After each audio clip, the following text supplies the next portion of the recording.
This is a download from BFM 89.9, the business station.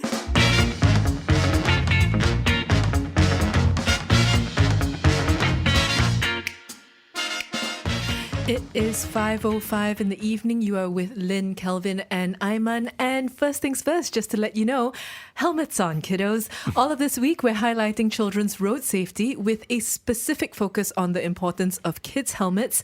And we're telling you this because you can actually sponsor one today for just 50 ringgit. And you can check that out at bfm.my/helmets. Now, on with the show. For our first story, we're looking at the good and bad of being nice in the workplace and how it affects productivity and relationships at work. A study by Fierce in the US found that 80% of employees keep their concerns to themselves because they want to be seen as nice by their colleagues and management. They felt it was important to be nice because it makes work more enjoyable, it's easier to get things done, and there will be more opportunities if people like working with them. But of course, being nice can have its downsides because it can be unproductive, especially if you're spending a lot of time sort of indirectly confronting someone about their behavior and sugarcoating your criticisms. And if employees internalize their concerns and grievances, it may affect their happiness and morale. And it can also lead to problems in communication within the team if internalizing becomes a culture. There are so many things to unpack about this, right? Because I think in the workplace, we are often given a lot of conflicting messages. We're told that you have teamwork makes the dream work. And then you're also told that you have to focus on yourself and your self-betterment. And you also have to...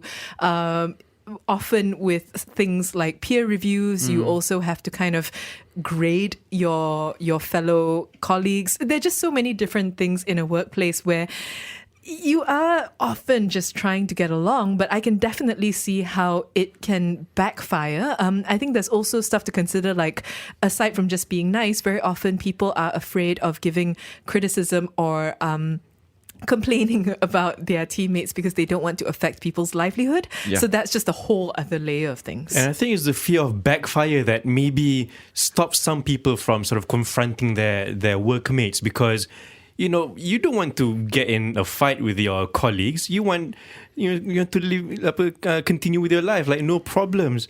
But if you criticize a colleague or criticize someone's idea, then there is that fear that, it's going to be awkward after this. Yeah. And maybe, it's going to affect the productivity of your team as well. Well, I think this happens a lot in meetings, especially when you just don't want to break the harmony when you meet together, when you discuss ideas, when top-level management is there, when you have your supervisors there. They give off some idea that you already sort of know about, and then those that might have contrary ideas, different sort of sets of opinions about a certain motion, then you might not bring it up, right? Because you just don't want to interrupt the meeting. Yes, I think there is the meeting kind of element to this, but there's also the daily stuff because a lot of friction, I think, arises just from daily irritation because it's not as if everybody in an office is going to get along, but that doesn't change the fact that you often have to see people every single day. And I think that there are some people who are very able to separate their work life from their personal life, who are very able to go, this is a work thing and it affects me an appropriate emotional amount, And then there are other people for whom, like I know for myself, whenever I have been in workplace conflicts, it has affected me every bit as much as interpersonal conflicts in my personal life. It's affected me as much as if I were fighting with a friend or a partner or family, because it is not necessarily because my colleagues are, excuse me, you guys, sorry to say, as important to me as, those other people that I'm talking about. But it's because you have to see people every day. You're involved with them all the time. A lot of your goals, a lot of your projects are tied into working with these people. And so when there is emotional conflict, I find that it can be every bit as affecting emotionally as not. I don't know if other people feel the same way, but I think it's fair to say that for some people, it's difficult to separate. And like, God forbid, you'll be the only one in the office that people don't like, right? So you want to avoid that situation as well because, you just want to get along with everyone. And I also think that maybe it's the culture of being able to accept criticism and using it as a way to sort of like better yourself is maybe a culture that needs to be built from the top down. Like if the management can sort of instill this culture in the workplace, then you will generate a positive environment where people can sort of constructively criticize you and your work. There, to your point, right, Lynn, and I guess also to yours, it's so hard to be able to compartmentalize that and try to balance it out, because you don't know, for one, you're worried about hurting and just being around a person that you might have been in conflict with, but on the other end, you don't know how the other person will respond to criticism, how they will respond to bad things, right? Are they like you, where they take it a bit personally, or like in terms of priorities, they don't know which one is more important, or are they also able to compartmentalize on that? So that's also a risk you kind of have to take, because you work with everyone, but you don't necessarily know them personally. And we've been talking about just interpersonal relations, but it's worth also looking at how it affects the company. Because if you're unable to give honest critiques, or if you kind of sidestep a lot of issues to do with efficiency or whatever else just for the sake of being nice, then you're not doing your team or your company any favors, right? Because if it comes up in only in year-end reviews, it's confusing to people, and also you are potentially not helping someone who's not performing well perform a little bit better, just because you're refusing to actually be honest, or to tell somebody like, hey, do you realize actually you take double the amount of time that you should be taking to do this task? So there are a couple of elements here. There's like the going along to get along aspect, but then there's also the fact that it's generally speaking just unhealthy for the company, because then nobody is actually being honest about how well people are performing. So we're talking today about a study that's found essentially that people seem to prefer being nice as opposed to, exposing themselves to conflict in the workplace. And and how that's probably not a good thing. So we wanted to hear from you, is your workplace one that has a nice working culture? Do you find that it affects the overall performance? Do you yourself feel pressure to be a nice person at work? You can call us and let us know, 77332900. You can WhatsApp 018-789-8899 and tweet us at BFM Radio. We're going to be speaking with organizational psychologist Hetal Doshi after this. Keep it here, BFM 89.9. Bringing fresh meaning. BFM 89.9. It's 5:14 in the evening. You're with Lynn, Aiman and Kelvin, and we're talking about a study that found that at least in the US, 80% of employees actually keep their concerns to themselves because they want to be seen as nice by their colleagues and management. So we want to know, is this you? Are you actually one of this 80% where you have actually swallowed concerns or complaints about your teammates, your workplace, because you just wanted to be seen as nice? And how did that affect you? You can let us know. Call 77332900. You can WhatsApp 018-789-8899 and tweet us at BFM Radio. We're crossing over now to organizational psychologist Hetal Doshi. Hetal, thank you so much for joining us. What is the good kind of nice versus the bad or unproductive sort of nice when it comes to workplace behavior? I think the main difference lies in whether being nice is a state of being, meaning the way that you are, or being nice as an approach, meaning how you are. So in essence, at work itself, I think the main difference lies in whether you're trying to be nice because you are nice and you have to be nice, or you're being truthful and honest and progressive, and the way that you're doing it, the approach that you take in that mode. So the approach that you take is nice. So I think nice should be more positioned as a style of communication or an approach in terms of a behavior, but not necessarily the state of being, which is who you are. Example, and there are performance issues in a company. Being nice about it doesn't help the company at all, but being direct about it, yet the approach that you take is through niceness, potentially can help significantly. How often do you think we worry about being nice and making a good impression on our colleagues? I think those who have a very much more egocentric point of view, meaning they care about themselves, would tend to worry a lot more about the impressions that they create and maybe even the reputation that they're making, versus those who are more ecocentric, meaning they care more about the community and the bigger picture.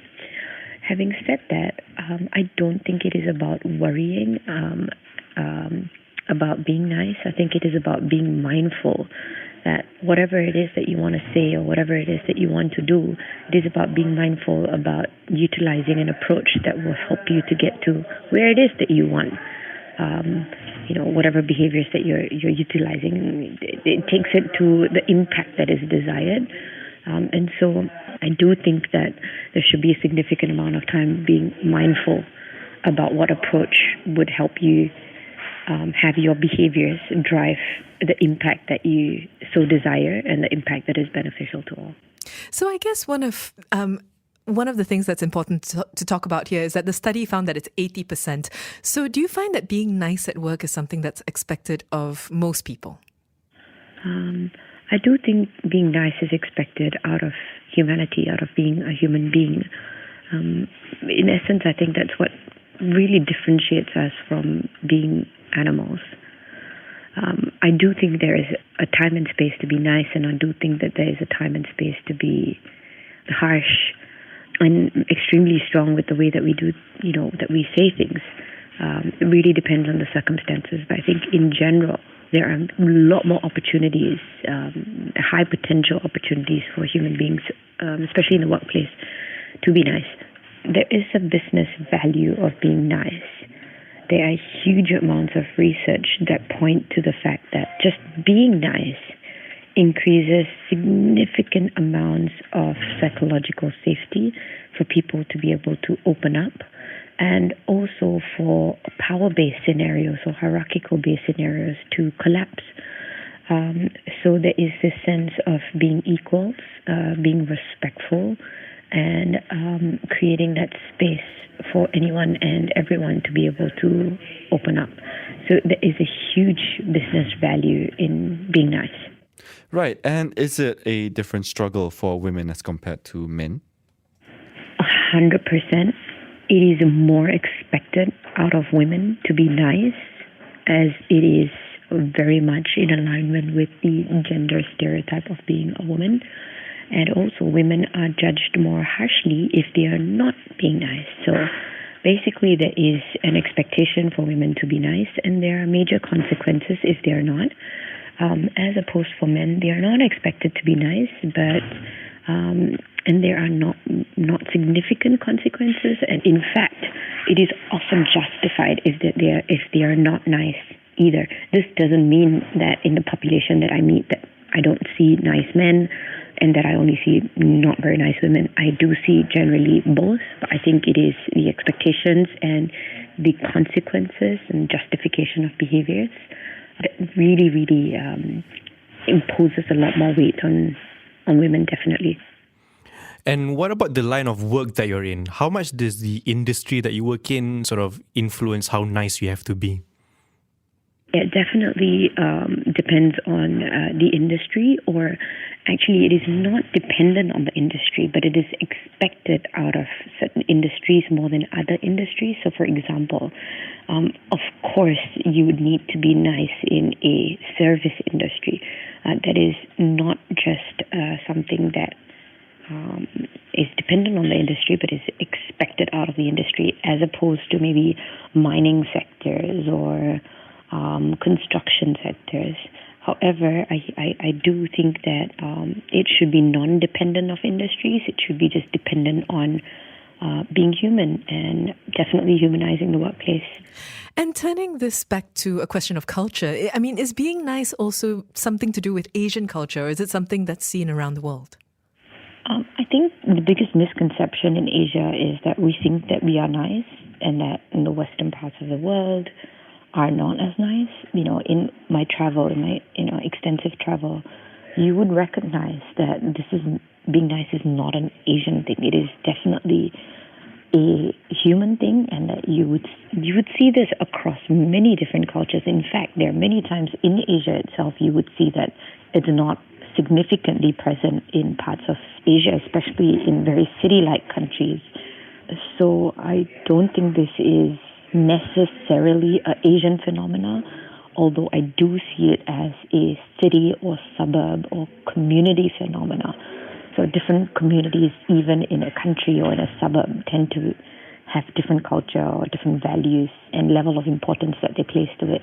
And they would always say, people from, say, for example, even in Australia, people from Melbourne would have something to say about people from Sydney and about how nice they are or they aren't. So I think this is more a community-based scenario, not necessarily entire Asia versus Western world phenomena. Are there ways to assess if you're guilty of being too nice? The easiest way of assessing whether you're being too nice is whether or not you're actually progressing in life. If you're using niceness, as earlier mentioned, as a state of being, meaning this is who you are, you probably will not go very far in life. And the worst is that you would definitely move from being a nice person to a very bitter person very quickly. Very, very, very quickly. So the best way to assess if you are guilty of being too nice is that you're feeling very bitter, that you're not progressing in the way that you should or that you could in life. So how do you shake off your tendency to be too nice? I don't think you can shake off your too nice tendencies. Being nice is something that one has learned through the family or through experiences in life that makes it get placed as very high priority, and it then also becomes associated with your reputation. So are you a good person or are you not a good person? And many a times when I talk to people who are too nice, they tend to see things in a way that is not very helpful because it is a very existential question for them. Meaning, yes, so what if the world may not be nice, but I have to be nice because this is how we need to exist. And that is defeating because you think that being nice is the most important thing, when being nice may not be the most important thing. Maybe taking a nice approach to what is right may be more important than just being nice. So I don't think it is about shaking this off. I think it is about increasing your clarity about whether you're using niceness as a state of being who you are versus niceness as an approach to being able to get what it is that you want to or you need to or you have to. So this is not about shaking off. This is about really redefining what is the most important thing for you and then reprioritizing that in terms of a value system. So what type of communication skills need to be honed in order to deal with situations where really honesty is crucial? I think assertive communication skills are critical in situations where honesty is crucial, meaning it is not about being nice, it is about understanding that you have a point of view and I have a point of view, and both point of views are reasonably important for the bigger picture and bigger purpose of the situation. In terms of assertive skills or assertive communication skills, I think also emotional intelligence is very important, because just stating your point of view without deeply understanding how you can apply yourself, as you assert yourself, how you can apply yourself in an emotionally intelligent manner means you set yourself up to win in that conversation is also very critical. I've seen many a times that people saying things because they think they are right, but they apply themselves in a way that totally shuts the other person down, and it's very self-defeating and real time wasting when we communicate in ways that are assertive or aggressive, but you don't apply emotional intelligence. And emotional intelligence simply is being able to understand and to be able to utilize awareness of human behavior, the other person. So really deeply understanding where the other person's motivation, fear, needs are, and then being able to customize your communication to be able to set yourself up and maybe even the other person to win in that conversation. Is it easy to make that transition and to make that behavioral change? What are some corners that we can potentially find ourselves in if we are too used to being nice and suddenly try to practice assertiveness? No, it is not easy to make this transition, and no, it is not easy to make this behavioral change. I've worked with many, many leaders who've had to alter or enhance their way of communication, and it is extremely tough because it is something that you have been exposed to since the day that you were born, and it probably is a very family-centric way of communicating, meaning it's in your family's DNA, so to speak as well. So no, it is not very easy, but it is definitely trainable, coachable, and the impact when a leader or an employee shifts their communication style in a way that is more enriching, I think that is the biggest, most visible shift that other people can see of them. So it can be extremely rewarding and can create huge amounts of impact. If you're very nice and then suddenly you try to practice assertiveness, people are going to tend to say that you've changed and that they don't really like it because you're now kind of standing up for yourself and your rights. So I think a major situation that you would find yourself in this transition is that there will be a pushback, and there will be many people around you, your family, your colleagues, your bosses, who would say, "Oh, why are you doing this now?" So I think what is really important is to keep the consistency and the momentum going. And again, you can be assertive. You can be completely assertive, and the approach that you take is nice, and the transition will be a lot smoother. So being nice is not a way of being. Again, it is an approach that you can take for anything that you want, and totally doable as well. Some companies have a culture that rewards nice and amiable employees, so much so that your bonus and performance could be tied to how nice you are. How does one navigate that sort of situation? Some companies have a culture of rewarding nice and amiable employees, and also maybe even slowly trying to isolate people who are too critical or assertive, and maybe even going against status quo. So if you are in a situation or a company that works that way, it is extremely important to always understand, do a situational assessment. This is how the company is, and this is what you're made up of, and this is the way that the game is played in the company. And so in order to win in any game, then you need to make sure you understand the rules. Instead of feeling like a victim. So there are some companies that operate in that way, and in order to play to win, or in order to win, you will need to follow the rules of the game. And again, mentioned earlier, it is not about being nice. It is about using a nice approach that could help you to get what you want. So it doesn't mean that if you're critical, or that you voice up, or you make a case and make a point in view that is the right thing to do. You can do everything that you want. Just use a nice approach, and a smart approach, more importantly, that will actually help you to get where you want to, rather than have you sabotage yourself along the way. Hetal, thank you so much for weighing in. That was Hetal Doshi, an organizational psychologist with OPsych. Tell us, are you too nice in the workplace? Call 7733 2900, WhatsApp 018 789 8899, and tweet us at BFM Radio. Bruce Freddie Morrissey, BFM 89.9. It is 5:41. You're listening to the evening edition with Lynn, Aiman and Kelvin.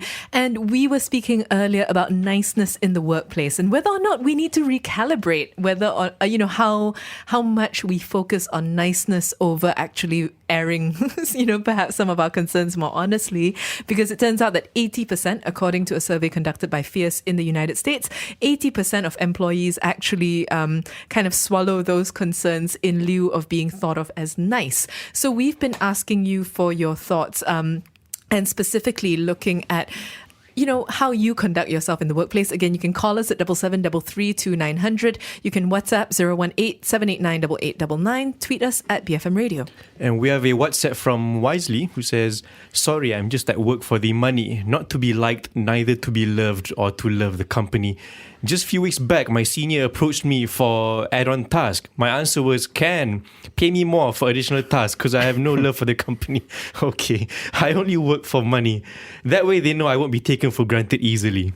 The point there is also the kind of company you're in, right? If you're in a company that, espouses the values of, we're all families here. We're family, we love each other, we love the work we do here. So, you're doing this as a labor of love. But you also have companies where, profit is the end goal. And I think perhaps in Wisely's case, that might be, and I'm assuming here, that might be the company that he's working at, right? Where it's not so much a labor of love, or it's just more so that, you get your job done and then you leave at the end of the day. I mean, that's related to increasing amounts of think pieces and studies that are looking into this idea of purpose and how purpose being the sole, driving reason that you work can sometimes backfire, because of course, if you work for purpose, then you never stop working. Yeah. And so I think what, Wisely is quite wisely, saying here, is that sometimes having that separation is good. I would like the same. I don't currently have that in this workplace, but that's probably on me. And then we also have this tweet from Chow Pong who says, the cause of fear of conflict in an organization is the lack of trust among its members. That is a very strong point, right? Because if you aren't sure how each other will respond, the best way to be around someone is just assume that everyone's just meant to be polite, everyone's just meant to be nice to each other, and I guess just some amounts of forced respect. And I think that's true for teams where you haven't worked with each other for a long time, so you don't know the people you work with that well, and you don't know how they would react to maybe feedback or constructive criticism. So because you don't know what kind of person they are like, you sort of like filter and sugarcoat your criticisms of them. That's when the niceness gene kicks in really hard. Keep those thoughts coming. Do you think niceness has a place in the workplace? Are you someone who has had to maybe swallow some concerns or complaints because you want it to be thought of as nice? Call 7733 2900, WhatsApp 018-789-8899, and tweet us at BFM Radio. Thank you for listening to this podcast. To find more great interviews, go to bfm.my, BFM 89.9, the business station.